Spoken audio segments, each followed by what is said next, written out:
May hapon sa tanan. Nag-vlog na po ko sa area sa Kasalan.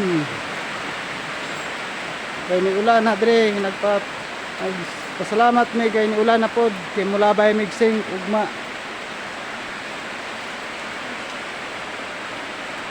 Para